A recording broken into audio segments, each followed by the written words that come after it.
speak last night, and yeah, I had a question, but I didn't really want to say it in front of a bunch of people. Your background as a cancer survivor really touched me. When I was 8, I was diagnosed with cystic fibrosis.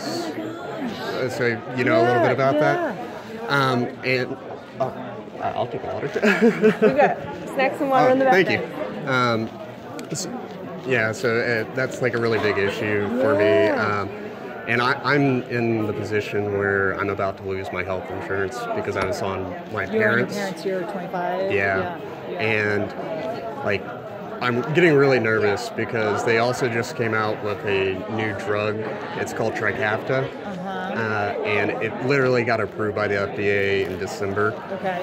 And it brings up like the lung function like by 15%, which means now I'm no longer eligible for any kind of like disability. But I'm still in the situation where I'm not really employable for full time because of my doctor's visits and how often I get sick. So kind of my question, like healthcare is a really important thing, and I'm really nervous about losing mine. Like, do you support like a Medicaid for all kind of plan? I mean, I support universal coverage. I think there has to be a public option that is available for people like you and for everyone. I don't think we can.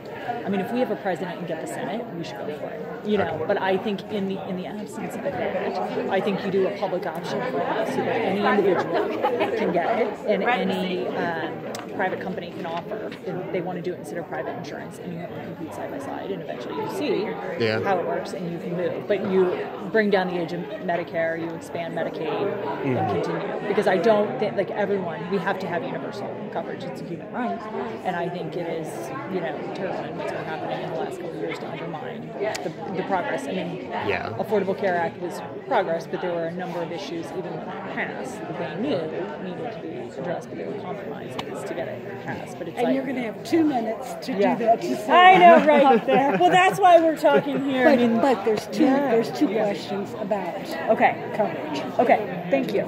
Good to know. I'm sorry. No. A, for hearing your conversation. It was personal. It's okay. Is it Miss, Mrs., or Ms.? Can you just say Kate Schroder? No. Oh, you can't. Really? I'd rather do Ms. Schroder or Mrs. Ms. Kate Schroder. Yeah. Whatever you prefer. I don't have a preference on. I use Ms. Schroder. Okay. Thanks. I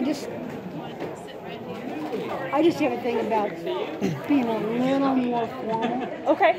That's fine. Yeah. Thank you. Yes. No, I'm happy to. I really appreciate the answer and everything. So, but how is your care now? So, what is your daily care? So it takes about 3 hours to do my medical routine every day. And what does it involve? If you're open to share. Yeah. Again, not something I wanted to get up last night to talk about, but I have this thing called a vest, which shakes me, and I got to do that for at least an hour a day, sometimes more if I'm feeling really particularly bad. And then I have to do a saline solution twice a day to help me cough up the stuff. And I'm on a drug called topamycin as well, because there's some of these infections that like other people can get, but once we get them, we can't cough them up, so they become kind of like lifelong. So, do you know your monthly cost? So the new drug, I don't know if I mentioned this, is $300,000 a year. And probably has nothing to do with the actual cost of manufacturing that drug. Exactly, yeah. And I get it's brand new and everything, but that seems ridiculous to me. Because people like you won't get access to it. It will be limited to people who are like, I don't know. I mean, the way it happens with a lot of them is you see malfunctioning, like until there'll be like a trigger point, like in which case, then George can get access now. We're like, that's bullshit. Yeah. Right? It is. Yeah.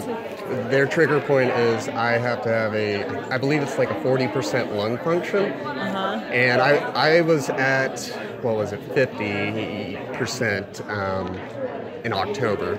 Yeah. But now that I've gotten on this new drug, it's helping me. But again, I'm still just not. So are you on this new drug already? Yeah, I've been on it for 3 weeks now. Okay.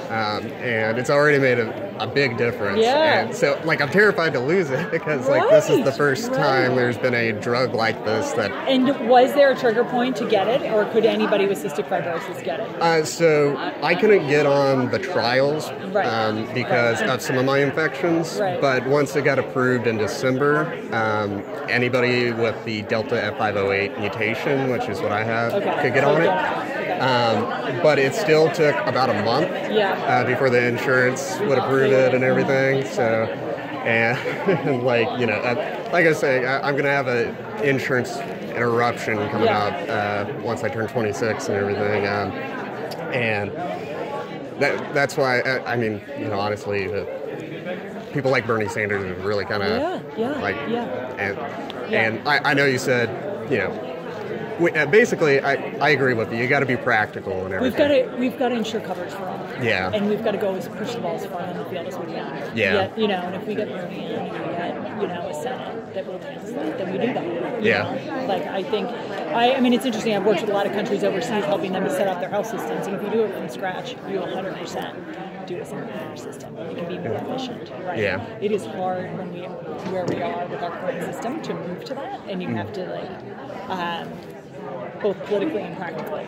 But we can do it as fast as possible if we have the political will. That's basically the end game. We'll see how far we can get this next election. Thank you so much. I really appreciate it. Thank you for sharing.